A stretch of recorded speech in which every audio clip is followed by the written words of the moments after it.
What's amazing to me? You can name your kid anything you want. Isn't that incredible? There are no laws. There should be a couple of laws. None. You can literally name your kid anything. You can name your kid a name with no vowels if you want, like Singleton.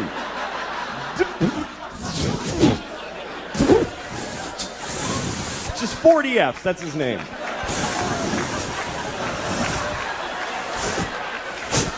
Go clean your room. I'd like to name my kid a whole phrase, you know, something like ladies and gentlemen. That would be a cool name for a kid. This is my son, ladies and gentlemen.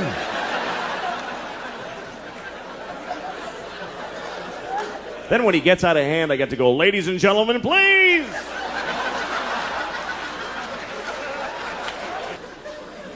But you got to be careful what you name your kid. You do have to be careful because what happens is other kids in school are going to make fun of them. They're going to make fun of their name. And you don't have to give them a weird name because they can do it with any name. Kids are geniuses at that. Any name, they take it, they go Louie Screwy, Joey Blowy, Mike, your mother's a dyke, whatever. They find a way, these kids. Any name, what's your name? Eric, you fucking asshole. See, just like that. Lightning speed these kids got. What's your name? Joe, eat a bag of shit, cunt face. You see, just like that. My daughter is really something else, man. She runs the house. She runs the whole house. She decides everything. Like, we were playing hide and seek the other day. We play hide and seek, and we play by her rules that she invented. And do you know why? Because she sucks at hide and seek. And so she covers it with this fucking ruse to level the playing field. And I gotta fucking pretend it's all that she's great. No, it's bullshit. Like, we're playing... Oh, fucking... I know she's a kid, but fucking listen.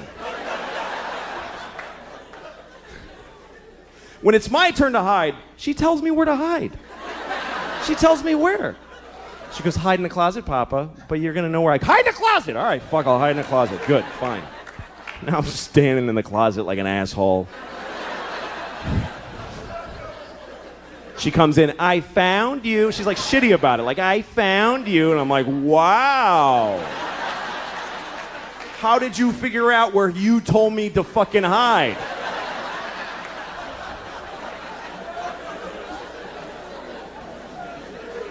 And then when she hides, this is her hiding. She goes over to a wall and does this. She goes, that's it. There's nothing here. What the fuck is this? Like, this is some ninja invisibility crouch. And I gotta act like an idiot. I can't just walk in and go, yeah, you're there. Because she'll cry and shit her pants, right? So I gotta walk around like an asshole. Where is she? I have no idea. Where could she be? I'm making eye contact. I don't see her. It's amazing to me.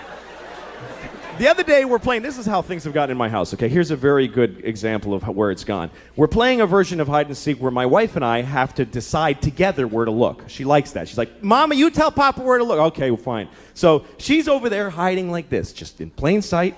And my wife and I, my wife's like, why don't you look under the bed? I'm like, okay, I'll look under the bed. She's not there. And then she says, why don't you look in the linen closet? Okay, so I open the closet. She goes, that's not the linen closet. We don't put that in there anymore. All right, fucking Jesus. All right, I'll look in. So I look in that. Why would she be in that closet? That has shelves. She can't stand in a shelf. Well, maybe she's crawled in a shelf. Now we're having a fight about where to look for this fucking kid who's standing right there.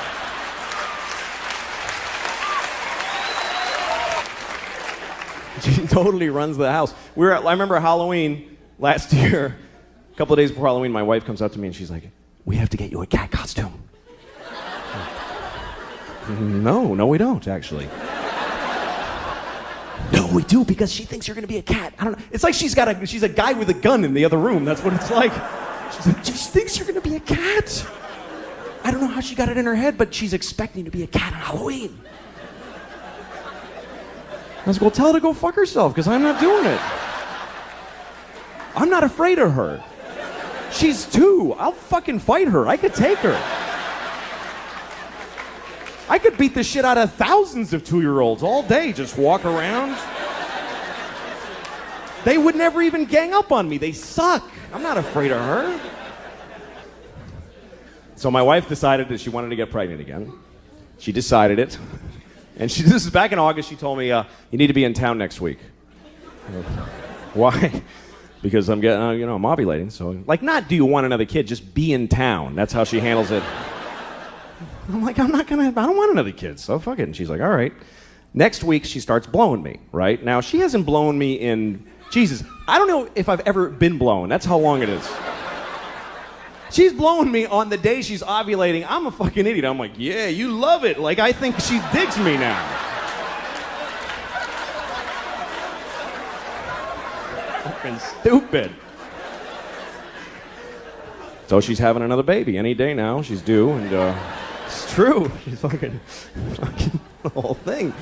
And I'm like, okay. No, it's great. Fuck it. That's really the attitude that keeps a family together. It's not we love each other. It's fuck it, man. Fuck it. Another kid. Fuck it. Why not? Let them all in. Good. Fuck it. Here's the thing. I never judge other parents now. I never do. I used to, but I never do. Like, when you see a mother in McDonald's or someplace or in a toy store and she's just melting down on her kid, she's like, shut up. I hate you. You're ugly. And people are sitting around going, oh my goodness, she's a horrible mother. Well, guess what? Those people aren't fucking parents. They don't have kids. Because any parents who are in that store are thinking, what did that shitty kid do to that poor woman? That poor woman. I wish I could help. Because you don't know, man. You don't know. Or like when you see a parent that seems to be negligent, like you see a parent in McDonald's with the kid, and the parent's like, I can't take this shit anymore, and just like collapsed, and all the shopping bags are just strewn everywhere. And the kid's happy. The kid's eating French fries. And the kid asks a question like, Mama, why is the sky blue? And she's like, just shut up and eat your French fries. And you think, what a terrible mother. Why doesn't she answer her child? When I have a child, I will answer all of their questions. And open their minds to the wonders of the world. Well, guess what? You don't know what the fuck you're talking about. You can't answer a kid's question. They don't accept any answer. A kid never goes, oh, thanks, I get it. They fucking never say that. They just keep coming. More questions. Why? Till you don't even know who the fuck you are anymore at the end of the conversation. It's an insane deconstruction. It's amazing. This is my daughter the other day. She's like, Papa, why can't we go outside? Well, because it's raining. Why? Well, water's coming out of the sky. Why? Because it was in a cloud. Why? Well, clouds form when there's vapor.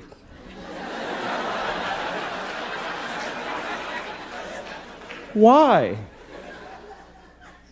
I don't know. I don't know any more things. Those are all the things I know.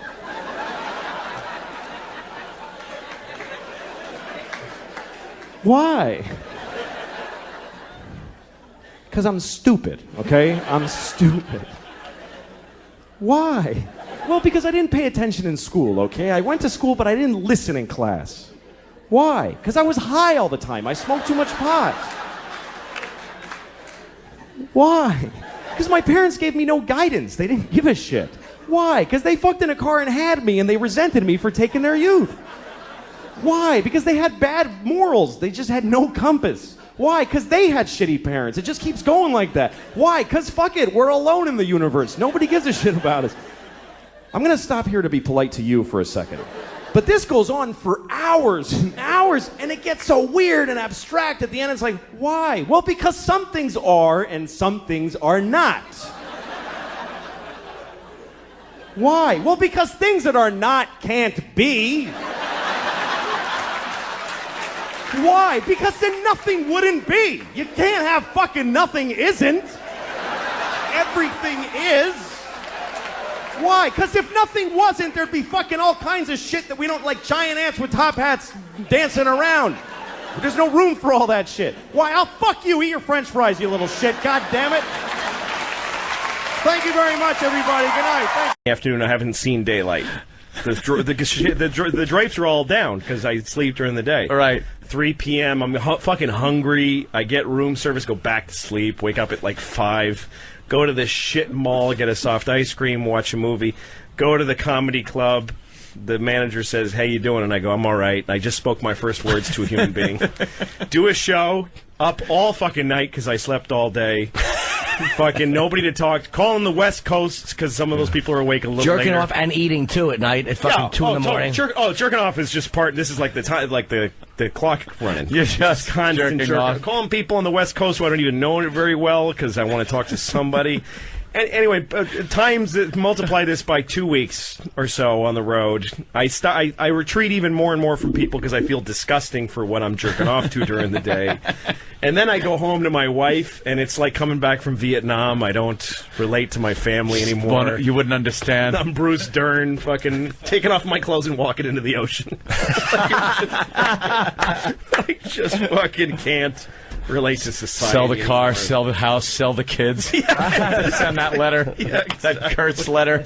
Just less and less Colonel able to CK. fucking- Colonel C. Yeah. Nothing to say to her. Oh, damn. My wife is like fucking a astronaut's wife with a shaky cigarette in her hand. He's fine. We all love him here.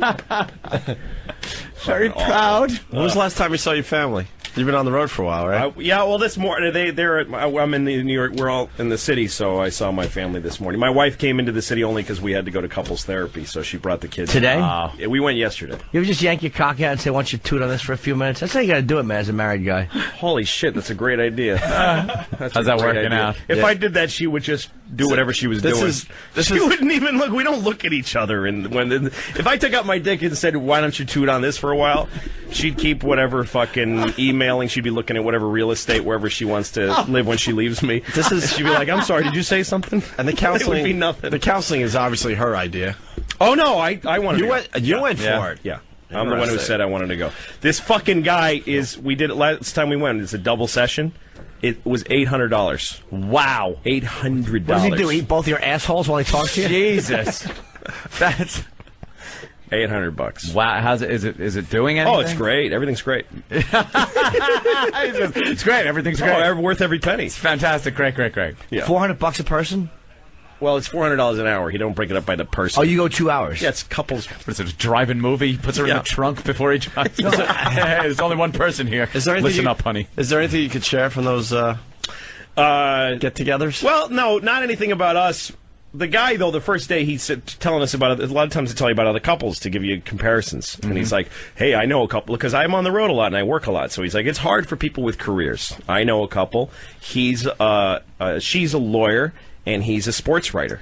Right away, I'm like, I can Google that and make some connections. narrow it down. I can figure and that he's one like, while he's covering March Madness, He's a lawyer. He's a sports writer. and then he goes, well, On he's Fox this covering fall. March Madness, and she's lecturing about pornography and law around the. So I'm like, I know who these people are. I can figure it out in 10 seconds. Why are you telling me this? The next couple's going to come in and he goes, I know a couple. I know a couple. He's on stars in Lucky comedian. Louie. Lucky Louie. The first initial in his name are L-O-U-I.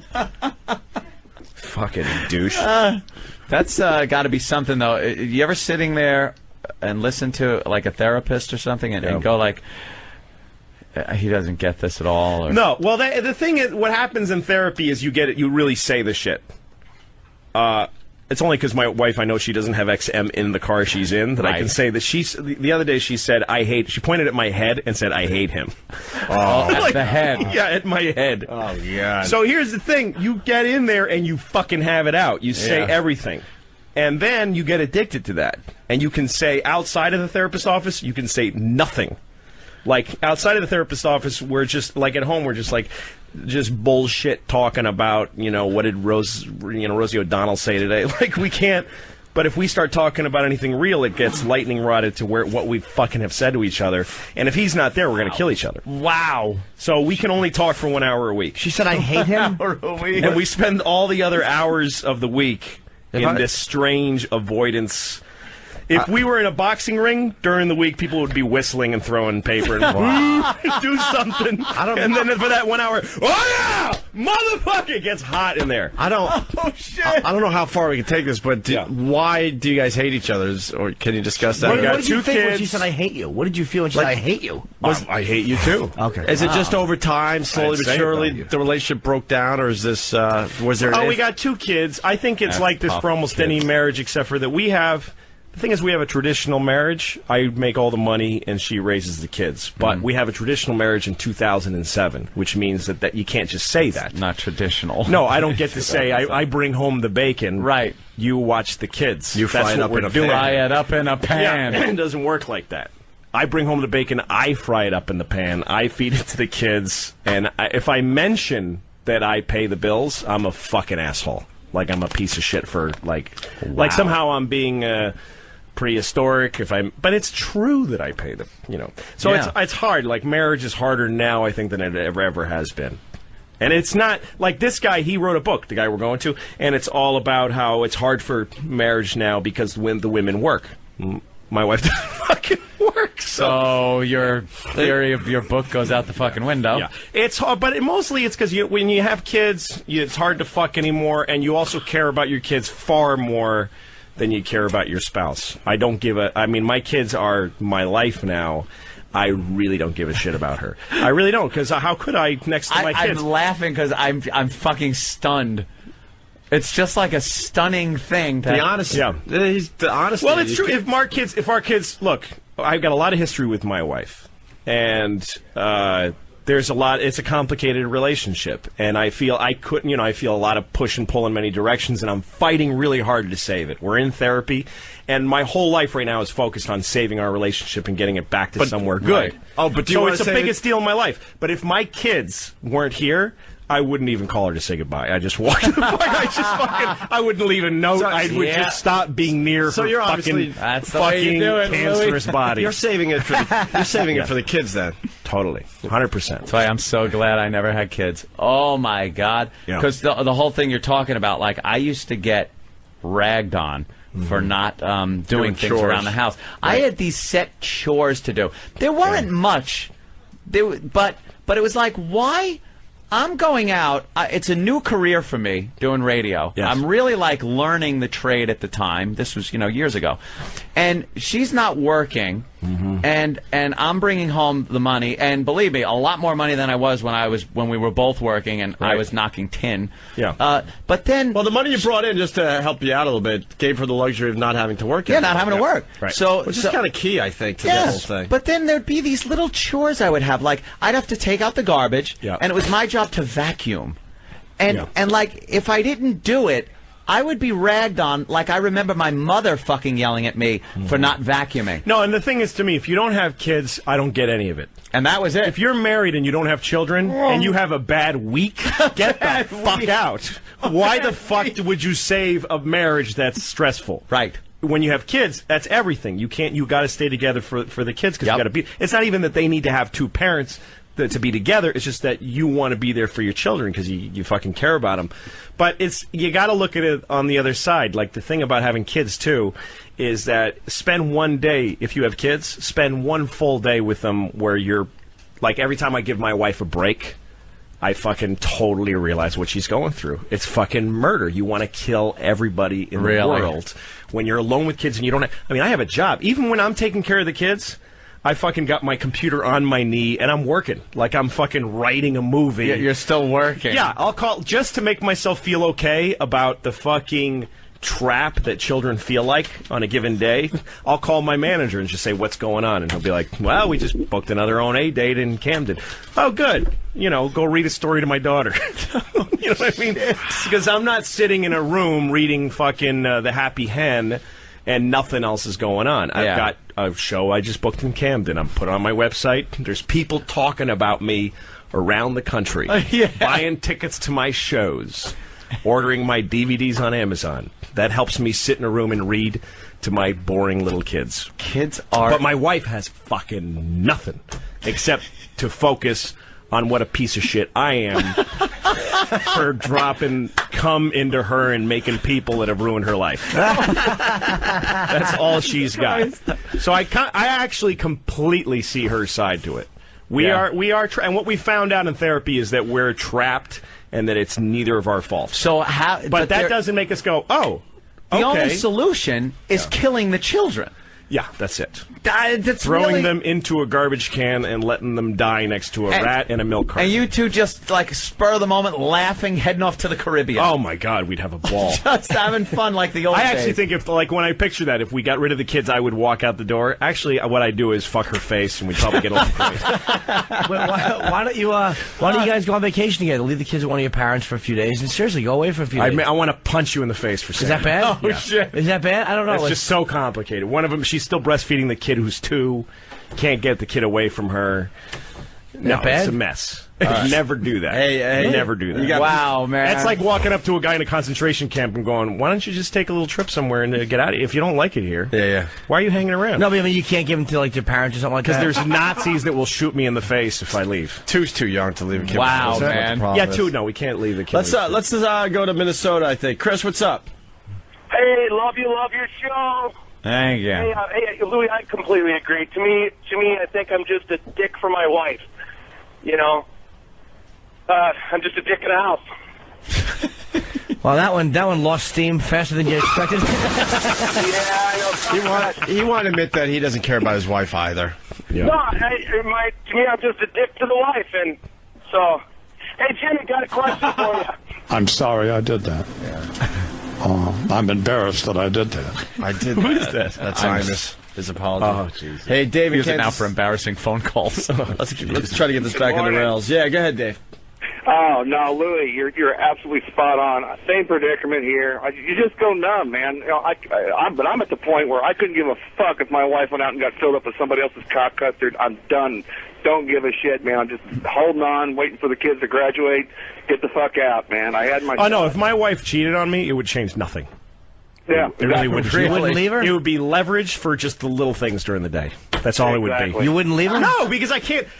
I got plenty of reasons to do it now. I got kids. We want to stay together. We want to have the kids. And you know, and the thing is, the complex thing about it is that we share the kids, and that makes us happy together.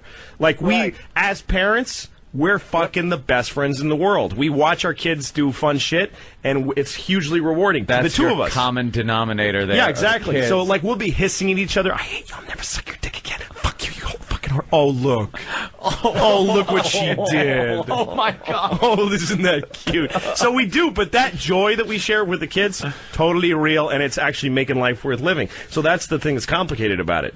When I pictured leaving, I'm not only sad to think of not being with my kids every day, which I am, I'm also sad about her. She's part of that. She's part of our... You won't be able to share that with her. No, that's bigger, and actually, you know, look, I'm almost 40. My dick is finally starting to get 8% less hard than it used to be. So like the fucking joy of having a family is starting to outweigh the sex a little bit. I mean, that's kind of sad because it's like, you know, I'm not going to care that nobody fucks me in a couple of years. Dude, I think that makes me want to kill myself. You want to do it when she's laying there sleeping, start eating her ass like a fucking loon. Go in there and start eating her ass. She'll be like, this Lou is She sleeps with the fucking children. So I have to move my baby to the side. Go like this. If the kid looks at it, go. Oh, he inadvertently sticks his face in the baby's ass. Don't get to precede your shows with a soliloquy about the context. I really am a naive 8-year-old. You know what I mean? It's like every time I've edited, when you put together, but it's a good question because when you put together shows, whenever I've edited something with someone else, one of the reasons I love doing my show is that I edit it myself, because when you edit with somebody and they're doing something that's not working, and you go, or when somebody shows me something of theirs, like if I have a friend who's doing a TV show and they show me a cut of it, and I go, this part was confusing, I'm not getting that, and then they explain it to me. No, see, this is from before when he did the thing, and that when I showed that, and I always say to them, well, as long as you're sitting next to every viewer giving that explanation, then go ahead and cut it that way. But people take stuff in this raw way. And most people don't really remember what they saw, and most people don't really take in about 60% of what they're watching. So I think the context of Lucky Louie was that no show looked like it. No one knew why the fuck we would make a show that looks like that.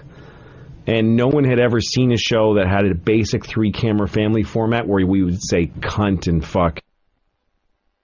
Laughs too, by the way. I went back and forth with the critic because the laughs were so booming that people thought, and this is one of the things I loved about you, is that you would never sweeten, and you did not, like a lot of times we would do a joke, it didn't work. And you'd come to me and go, all right, what do you got? Let's try something else. We would try something else. Sometimes that would work, sometimes it wouldn't.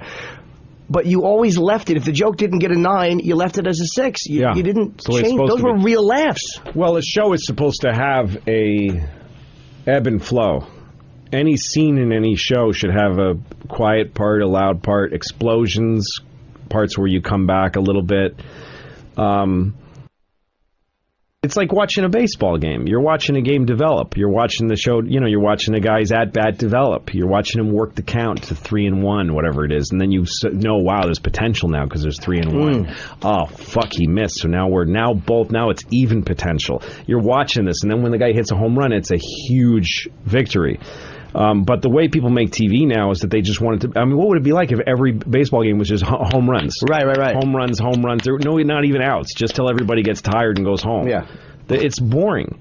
So to me, a show should have this natural feeling to it, which our show did. A scene would develop. Some parts would work, some parts wouldn't. Some parts would explode, and it would mean something. Instead of this, every TV show now just has exactly the same laugh for every joke. It's unwatchable to me. It's awful. But it is what TV has been. And had been when Lucky Louie came on. What was that, 2005? It might have been 6 or 5 or 6. Yeah, it might have been 5. So I'm going to say there was a good 25 years of TV made exactly the same way. How the fuck do you beat that? I mean, how do you come on and not be seen as just a jarring, strange... And intelligent people didn't understand it. Intelligent people said, there's a laugh track. I mean, we even had... us saying, like when they did in Happy Days, when Happy Days came on, there was a credibility problem for sitcoms because of the laugh track. They had overused the laugh track. So Gary Marshall on the Three's, not Three's Company, Happy Days and Laverne and Shirley, they had one of the characters say Happy Days was filmed before a live audience. They said it out loud. Yes. They didn't even print it. They said it out loud to make sure you knew that they're not fucking, that these laughs are real. We did the same thing. We felt like we needed to do this. Pam would do it, right? Pamela did it. I did it. Did you ever do one? I never did one, no. And then we did that, and people would... fucking professional TV reviewers would watch the show, hear that with their ears, and they would write canned laughter.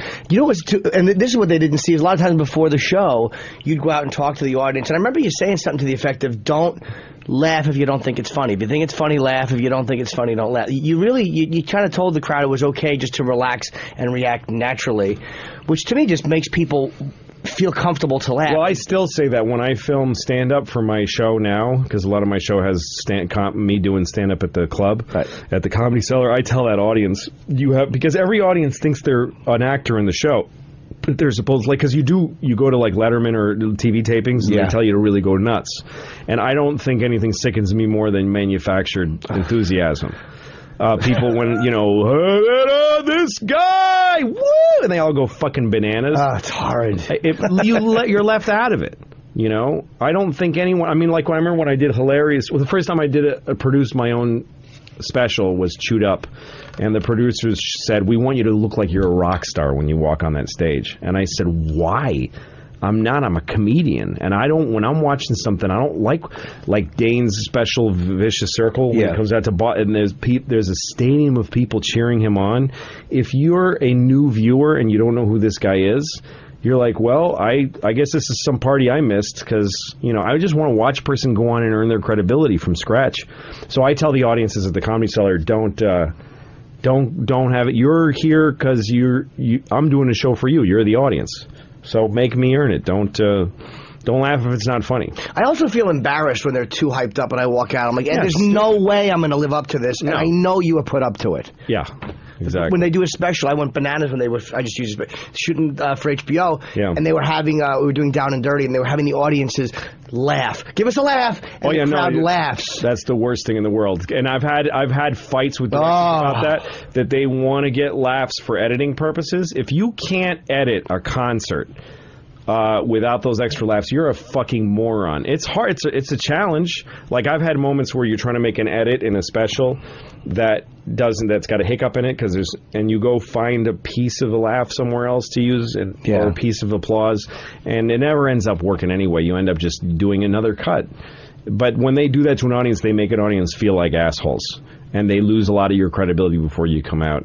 Because then they then the reaction becomes almost like when someone pokes you, you go, ow! It's almost like, ah! They understand the rhythm of the punchline. Yes. And it's not fucking natural. They're not listening anymore. It's so encouraging to see that, because it's like, you didn't clean up, you didn't fucking change who you are, you're still the same fucking despicable wretch, and it's like, you're doing it, I was like, your way, but you're doing what you want to do, and it's fucking working, man. And it's like, what inside of you gives you the fucking ability to do that and not just go, fuck this, I'm humiliated, I can't do it? Well, it's every failure I've ever had, because I have failed hard, and I've been the center of negative attention, at least twice, with Pootie Tang and Lucky Louie. Yeah. There's a lot of people that enjoyed trashing that show. Yeah, they did, right? It was fucking irritating. There was people that attacked it unnecessarily. I remember after we were on the air for 8 months, we had weathered this storm. There was this feeling like we had our bad reviews, we had our good reviews, and with that information, the American public is deciding to watch the show. We're growing. And then a reviewer here in New York, David Abankuli, scumbag. He didn't review the show. The Daily News, his paper, had reviewed it with another reviewer who said positive things about it. He didn't write a review and analyzing the show, which I think is what critical writing is supposed to be, analysis of art. I think it's a legitimate field to be an expert in television, watch TV shows, and then write an analysis. When critics are supposed to do this, write what the show is like, describe it from a professional point of view. Do you know what I mean? Yeah. Not just a viewer, but this is what this show is. I don't think it works because of these reasons. Here's the historical context of it. It's much like this show, much like this other. Here's what I think they're trying to do. Here's where I think they fail. Right. But he didn't do that. He wrote one of these. Reviewers believe that they should be affecting how TV's made, and they think they should. They like that power. So he wrote an article that the gist of it was HBO needs to cancel Lucky Louie, even though it only has 4 episodes left. And even though HBO doesn't need to cancel shows because they don't sell advertising, if you have a show that's ratings are poor, the advertisers are losing money. So you have to cancel it before it's finished. Do you know what I mean? Sure. HBO is a subscription service, and it doesn't have a reason to cancel. By canceling a show. And our ratings were increasing. So David Bianculli wrote, they should cancel the show to make a statement that they know the show is a mistake. And he put people's fucking jobs on the line. He doesn't, you know what I mean? If you don't like a show, that's one thing. And if you write and trumpet your hatred for a show, you're welcome to do it. But there are people who like it, and there are people who are making it, and it's their life. Like, it was just, to me, it was like a way overstepping. Like, who the fuck needs to read this? Didn't he get, he's not with the Daily News I don't know. I have no idea. I think he was fired, or might be a guy who I'd read something else of his that I would, but he took this. No, I detest him. I hope he's a lump somewhere. Reason to fucking write that, and I wrote him an email telling him that I objected and then I erased it. I've done that a lot. I've written a lot of angry emails and erased them just as a way to get it out. But anyway, you asked me some a long time ago. The point is, I've been the center of attention, of negative attention, a couple of times. I've had my worst nightmare come true, and I survived it. It didn't hurt me as badly as I thought it would, and indeed, I gained every time, gained hugely, and I wouldn't trade those bad experiences for anything. So what that tells me is when I start trying something, the bad version of it, I could take it. Like, I have no fear because my worst fears have been realized, and it wasn't so bad.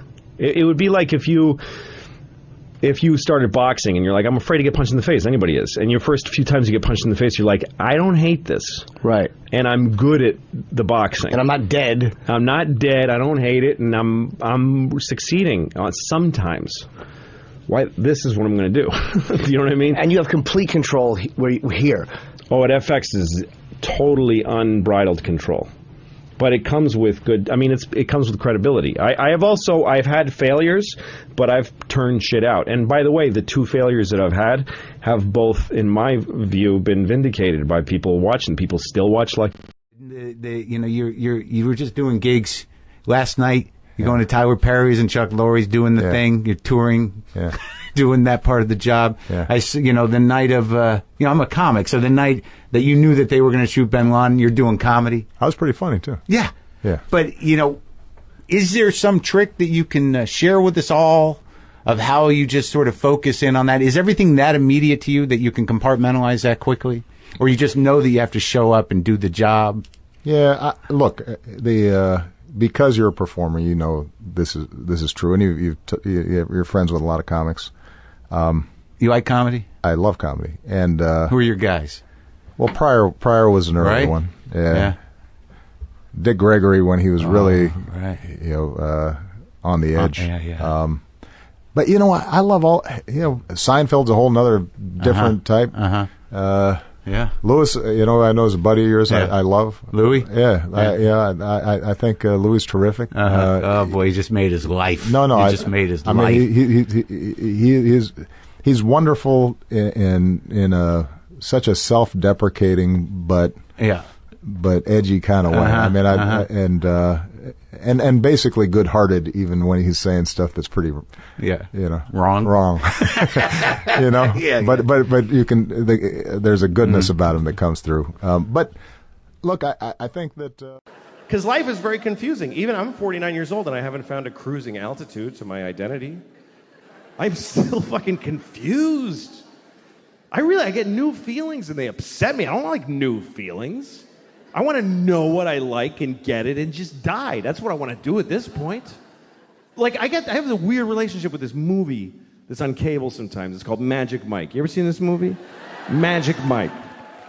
For those of you watching this on video many years from now, Magic Mike was a movie about male strippers starring Matthew McConaughey and Channing Tatum. And it was a very different country when it was made from whatever you're watching. But anyway, we had a whole other thing going on. This building's not here anymore. But you're watching it on a dusty thing, and it's all rubble. And you're watching this. I don't know why you're watching this out of everything. But when things were real easy, we made movies like Magic Mike. It's just a nice movie about men who strip. And every time I'm flipping around and it comes on, I always stop. And then I play a little game of chicken with this movie. I stop because it's a good movie. It's well made, directed by Steven Soderbergh, good director. And so I get into it. I get into the story, and then they start stripping. And then I start having all these feelings. My face gets a little hot. At first I just get hostile for no reason. I go, fucking hate.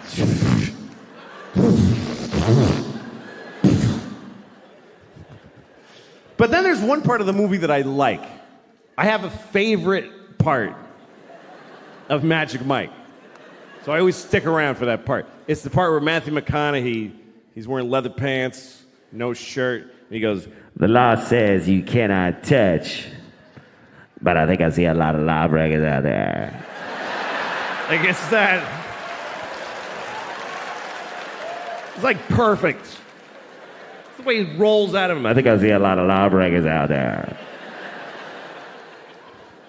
I just really like that.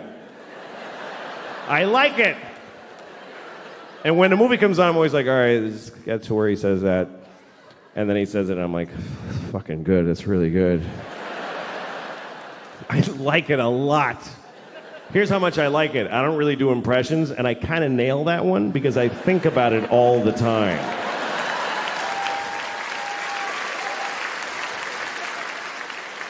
I'm walking around my house like, law says you can't touch. Law says you can't touch.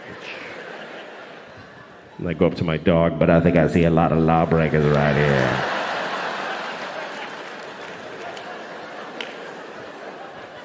I like that part.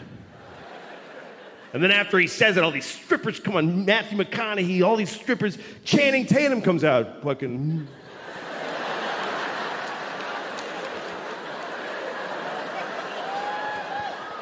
And then I go like, fuck, and then I have to stop. Because I'm starting to get a feeling. I'm just starting to get like a feeling. It's not a boner. It's not a boner. But I can feel my dick starting to turn over a little bit. Just starting to... You know when you can feel your dick kind of unfold?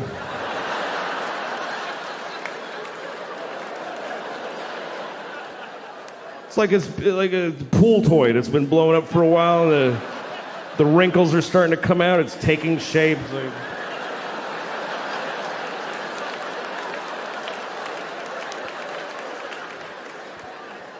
Just that early. My dick's just waking up. What are you guys doing here?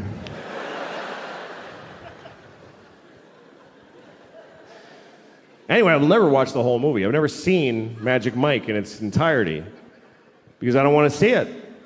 I don't want to see the end of Magic Mike. I know what the end of Magic Mike is. I'm pretty sure that the end of Magic Mike is that I'm gay.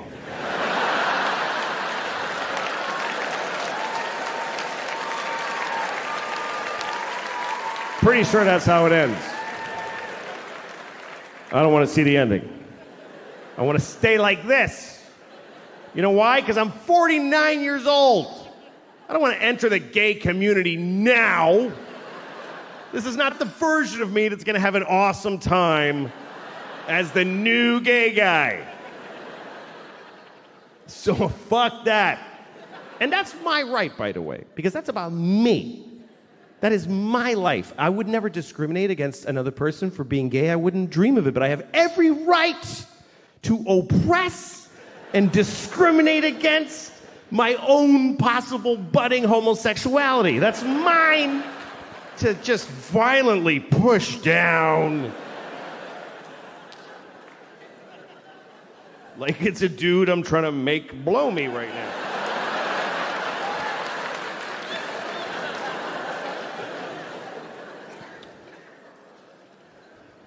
And you know, I haven't become like generally attracted to men. I'm not sexually attracted to men. Just Matthew McConaughey and Channing Tatum. Those two guys? Fuck. Seriously. Matthew with his like leathery skin, he's like, just fucking sexy. And Channing, kind of dumb face, like oh shit! Oh fuck! I like it. But men in general, I'm not into it. It's just these. You know what I think it is I'm only gay for the best. I'm top shelf gay. I'm not retail gay. You know what I mean? I'm not off the rack gay. I'm not going to go to J.C. Penney's and suck a bunch of dicks. I'm going to go to Neiman Marcus and get the signature collection. Platinum dick. The best. The best dick. Because I'll try the best anything. If it's the best one, I'll try it. Like, I don't like cognac. I would never buy a bottle of Hennessy and keep it in my house. But I had never tried the best cognac. If somebody was like, would you like to try this cognac? This cognac was 500 years old, 300 years ago. I'm like, yeah, fucking give me that. When you go to, like, if somebody asked me to go to a Kenyan restaurant, I don't want to go to a Kenyan restaurant. I know all the foods that I like. But if somebody was like, this is the best Kenyan restaurant, it takes 6 months to get a reservation, I can get you in. They fly live turtles in. and you bite off its screaming face while it's alive. And every turtle you eat is the last of his species. Can't wait to eat that fucking turtle. I'm gonna end his people with my mouth. The best, I'll try it. If somebody was like, we have a guy here, he has the best dick. The best dick ever. His dick has been soaking in olive oil since he was 5 years old. We've been feeding him nothing but butter and penises his whole life. He is the best dick, and you can suck it right now.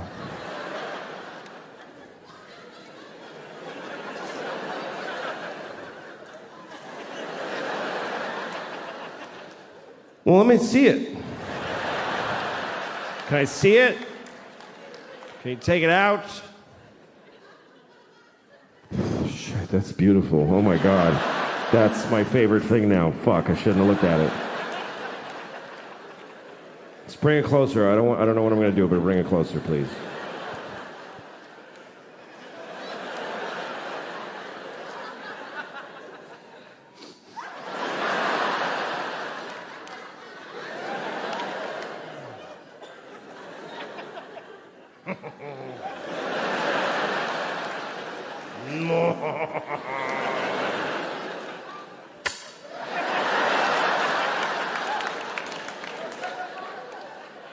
I think at that point you put it in your mouth, right? If you're looking at the best dick ever and you're not sure you want to suck it, just put it in your mouth. And then decide. Just for like 20 seconds. That's a long time. That's 20 seconds. That's a long time to have a dick in your mouth that you're ambivalent about. 20 seconds. If you have a dick in your mouth for 20 seconds, you are not deciding. I'll show you. This is 20 seconds with a dick in your mouth.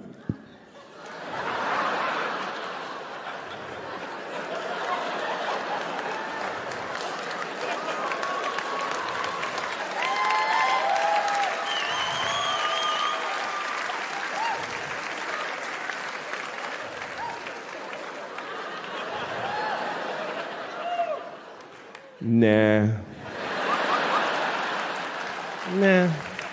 Yeah. I decided not to suck that dick. That's been in my mouth all day. I think we can squeeze one more of these weird stories in. They've been piling up around here lately. It's lunchtime in one of Haiti's most desperate slums. But because of rising food prices... Haiti. That sounded like an ad. It's lunchtime in one of Haiti's most desperate slums. Sunny D time. Think they're going to be eating leavings? Sunny D in Haiti, they open the refrigerator and it's just 5 people with bloody machetes looking at a rump roast or something.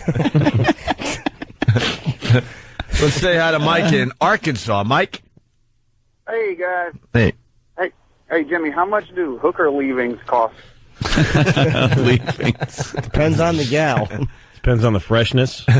It's lunchtime in one of Haiti's most desperate slums. But because of rising food prices, some of the poorest can't even afford a daily plate of rice. They're going to eat that Instead, they're taking desperate measures to fill their bellies. This mother and her toddler now rely on a traditional Haitian remedy for hunger pangs, cookies made of dried yellow dirt. Mud has long been used by pregnant women. Oh, my God. The crowd loved that.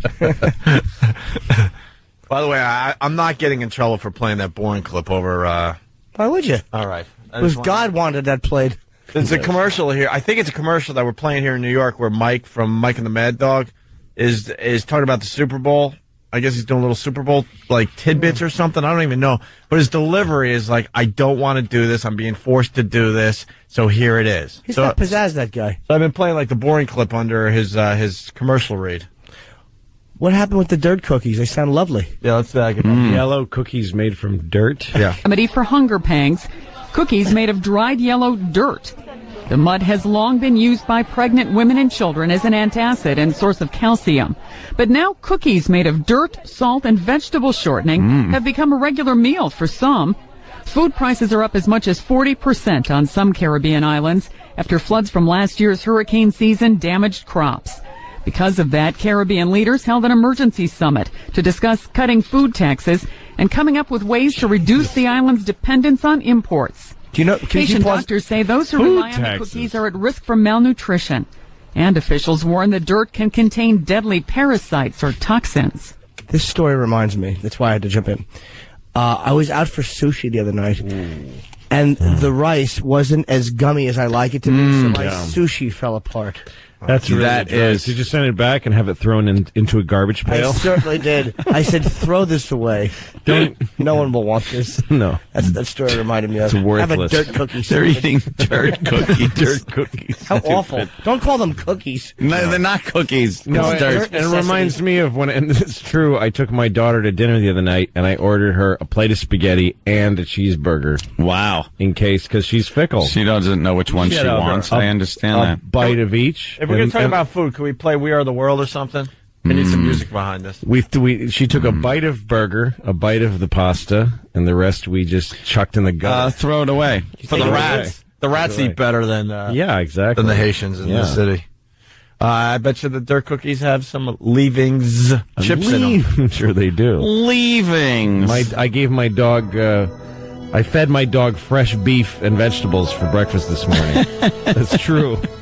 Fresh beef from a supermarket. I went to an Italian restaurant here in Manhattan, and it's served what they call family style. Yeah. And it's a giant. You get a giant platter of food, and it's just me and my girl, and she doesn't like what I have. Sure. And I don't like what she has. Right. So we each had to get a giant portion, of which you couldn't even tell we had eaten anything out of it, and I was stuffed. Right. And then they take it away and throw it in the garbage. Yeah, no, and you throw it in like hazmat garbage, so it's certain that no other people will eat it. Right. It's like a shredder for food. Yeah, because it's illegal to give that food to anybody. And the beauty, because we are Americans, that all that beautiful food that's in the dumpsters, we don't let the homeless eat it, so we poison it. They dump actual poison on this delicious food that the homeless would have grabbed and had a nice meal. Exactly. We do that because we're Americans. That's what we've always done. Jimmy, you got a food story, maybe? Well, I started with the sushi one. I normally, I don't know. I mean, I like to take a couple of bites out of things and throw it on the floor. And they just say, look, this fell. I'm not paying for it. And then I go home. Fell. What about the gluttony Super Bowl Sunday? You know, big game on Sunday. The gluttony that's going to be... chicken wings? Yep, I'll order a pizza. About a week ago, I was driving from Louisville, Kentucky to Knoxville, Tennessee. And I stopped at a Kroger's. Right. At 3 o'clock in the morning, and it was open, totally lit up and air conditioned and perfectly, controlled. And there was just about an acre of meat out on the shelf. Yeah. And no one was going to ever buy it that night, and the next day it would all be thrown away. Yeah, of course. And that Kroger's represents literally millions of supermarkets that just have, in case one guy wants meat at 3 o'clock and wants a square inch of meat, they put an acre out there. Yeah, it really sucks they got to eat dirt cookies. And then it all throws... those people with dirt cookies? I forgot about the dirt cookies. Why are they eating dirt cookies? There's meat at Kroger's. And if you want to stupid? Go back a ways, I remember... how far is Haiti from Louisville, really? Yeah. How hard would that be? Come on. Just make the swim.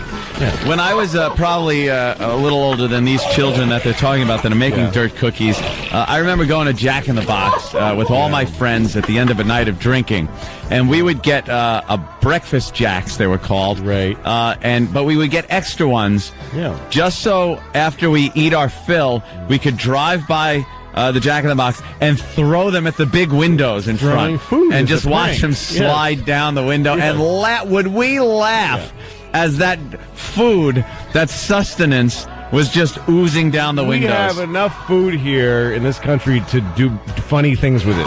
Yeah. Yeah. Do you know we have to be told not to play with our food. Exactly. That dirt cookie story reminded me. I had a Toll House freshly baked. I had about 8 of them, and I was only going to eat 3. And a couple of them actually had more chips on one side of the cookie than the other. Oh, that's awful. What That's a not disgrace. infuriating. That's awful. Hold on, I want to make more room so I could eat. Oh. Yeah. Yeah, how do they deal with the anorexia problem over there? Like, do they have to maybe force them to eat the dirt cookies? so. And the bulimia? Like, does that hurt when after you binge on dirt cookies, you have to purge and there's the pebbles that scrape your throat? Look at the positive side. They don't have those diseases in Haiti. That's right. That was... I went shopping the other night for my kids, and I got a chicken and some lamb chops and beef. And then I ended up not feeling like cooking. Yeah. I got takeout every night this week, and all of that food went rotten in my fridge. Yep. You just got to clean it out, throw it away. I know, or else it's a the real fridge drag stinks. for me. It's a molds. Yeah. Everyone understands the message. What we're really trying to say with this bit, and like don't misinterpret it, Yes. is that this Black History Month, we want to acknowledge that in Haiti they are spoiled. They're what? Spoiled. They're spoiled. You don't have Excuse any me. food. Have a dirt cookie. I'd love to have cookies for every meal of the day. Listen, it's not just dirt, too. What did she said? They had vegetable shortening and salt in There's there? something in there. It's delicious. Sounds great. Have a dirt cookie, son. You've been good. In some countries, that's a delicacy. You know when they say that? Exactly. In some countries, that's a delicacy. Yeah, because they don't have any actual food. Because they don't have beef. Yeah. Figure it out. Poor countries. Spit is a delicacy. Yeah, that's why slugs are a delicacy. They spit in each other's mouths for food because they got nothing else. How about, I remember being a small child and my parents getting into a big fight.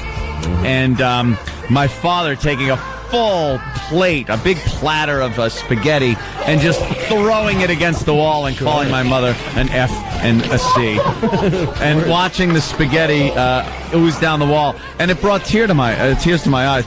Not, the waste of food. It was the fact that my parents were probably getting a divorce, and I was devastated. Well, the people in Haiti would probably happily drink those tears for nourishment now. Of course, well, add it to these dirt cookies. That's where the salt comes from. Their own tears. Wonderful snack. Wonderful. Oh, look, an infected toe. Let me suck on that. I'm thirsty.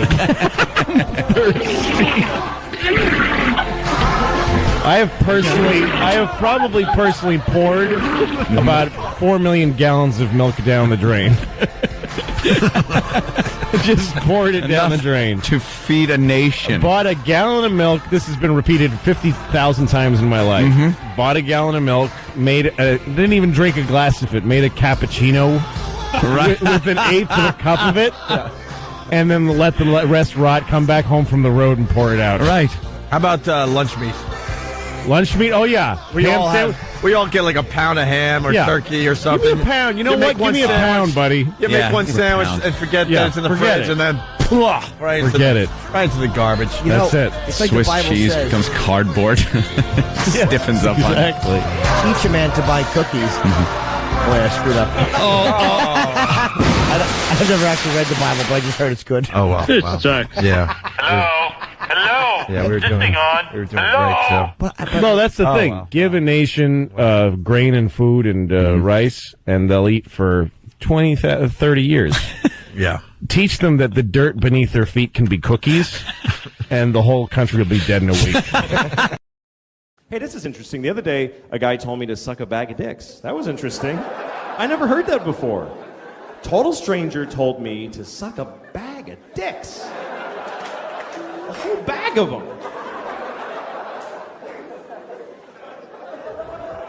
He was angry. He didn't just, suck a bag of dicks like a greeting. Oh, suck a bag of dicks to you too, sir. Thank you very much. Yes. It's a lovely day for sucking several bags of dicks.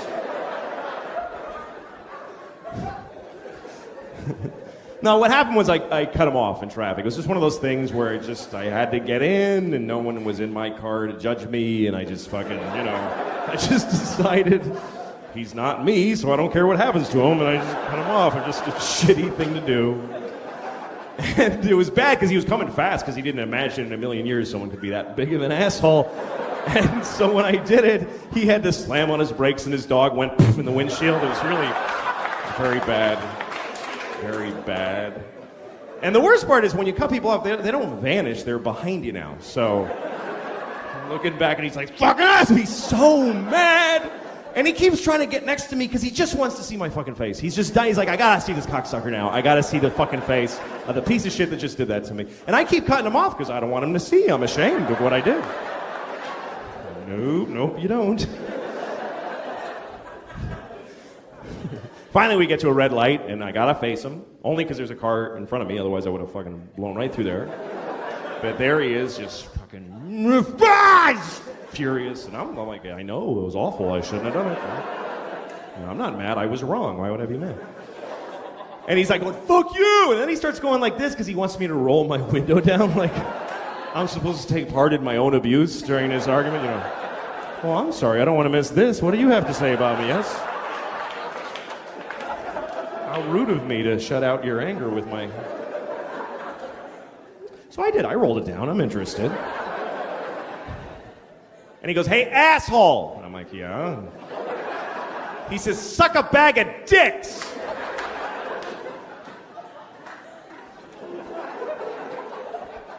And then he drove away. And I was kind of sad that he drove away because I had a lot of questions.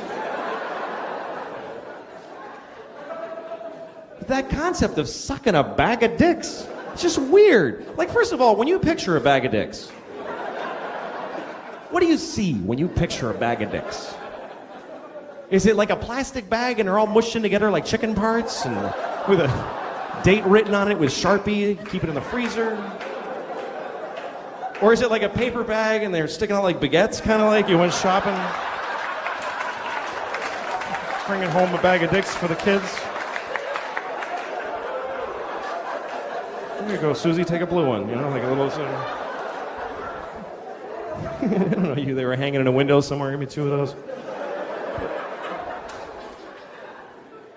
And how do you suck a bag of dicks? What does he want me to do? Does he want me to take a bag of dicks and suck it? Like suck the side of the bag? Or does he want me to open the bag and suck each dick individually and throw the used ones in a bowl like edamame shells? Like that?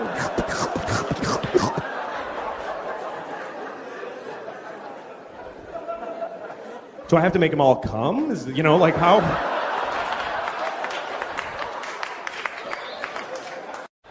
You can't answer a kid's question. They don't accept any answer. A kid never goes, oh, thanks, I get it. They fucking never say that. They just keep coming. More questions. Why? Till you don't even know who the fuck you are anymore at the end of the conversation. It's an insane deconstruction. It's amazing. This is my daughter the other day. She's like, Papa, why can't we go outside? Well, because it's raining. Why? Well, water's coming out of the sky. Why? Because it was in a cloud. Why? Well, clouds form when there's vapor.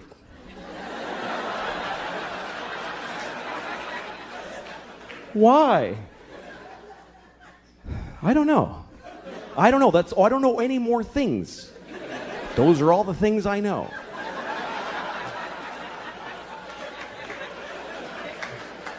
Why? Because I'm stupid, okay? I'm stupid. Why? Well, because I didn't pay attention in school, okay? I went to school, but I didn't listen in class. Why? Because I was high all the time. I smoked too much pot. Why? Because my parents gave me no guidance. They didn't give a shit. Why? Because they fucked in a car and had me, and they resented me for taking their youth. Why? Because they had bad morals. They just had no compass. Why? Because they had shitty parents. It just keeps going like that. Why? Because fuck it, we're alone in the universe. Nobody gives a shit about us. I'm going to stop here to be polite to you for a second.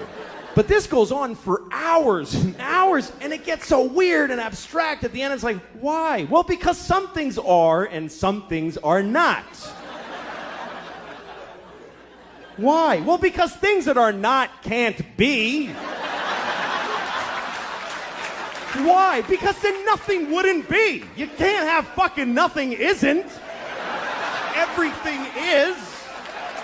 Why? Because if nothing wasn't, there'd be fucking all kinds of shit that we don't like, giant ants with top hats dancing around. There's no room for all that shit. Why? I'll fuck you. Eat your french fries, you little shit. God damn it. You know, yeah, thoughts. What they do. Everything's a competition in the brain. Good thoughts and bad thoughts. Hopefully, good thoughts and bad thoughts. I am like the thing you believe, the good thing. That's the thing. And then there's this thing. You don't believe this thing. It's business. And then this thing. It's because my brain, of course. But maybe. I'll give you an example. Okay, like of course, children who have nut allergies need to be protected. Of course. We have to segregate their food from nuts, have their medication available at all times, and anybody who manufactures or serves food needs to be aware of deadly nut allergies. Of course. But maybe if touching a nut kills you, you're supposed to die.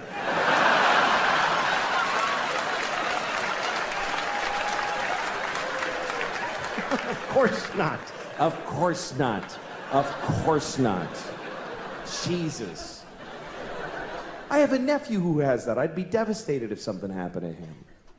But maybe, if we all just do this for 1 year, we're done with nut allergies forever.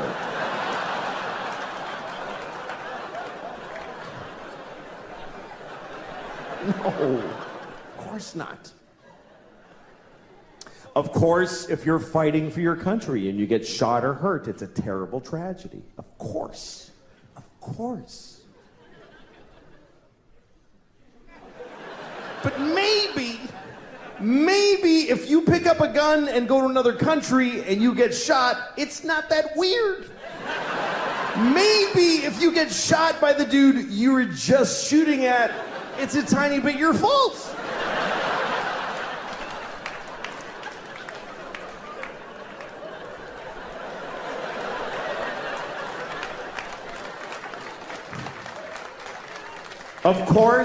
Of course, slavery is the worst thing that ever happened.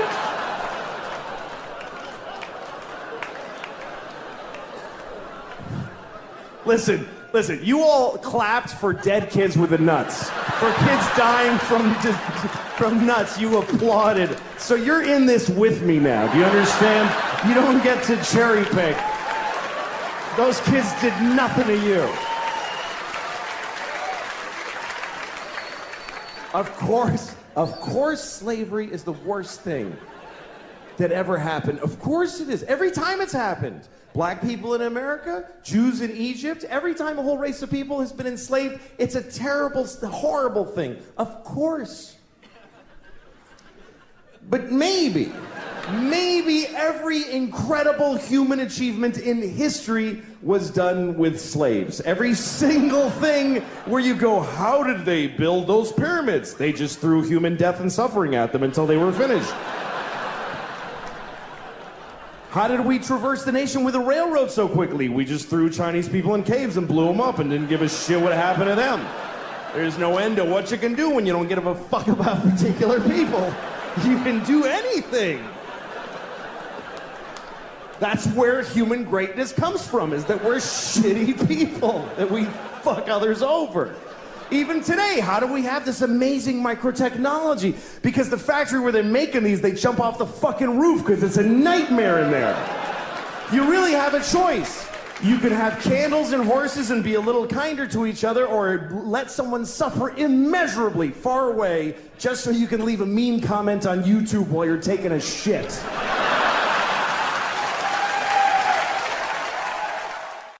I really hate penises. That's really my problem with being gay. That's why I'm not gay. Men are fine.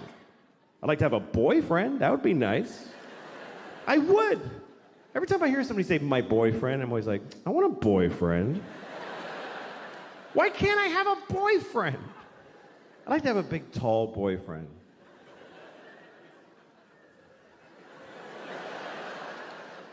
That's my boyfriend. I'm mad at my boyfriend. I get to wear his jacket. It's all big on me. I'm like, it's my boyfriend's jacket.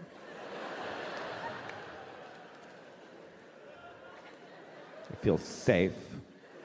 I know I would like it. I would like to have a big dude in my life. Comes up behind me like this. I'm like, hi. Like, I know that would be nice.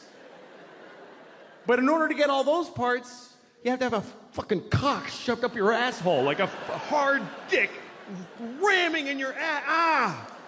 Oh, fuck! Oh! I just wanted to wear your jacket!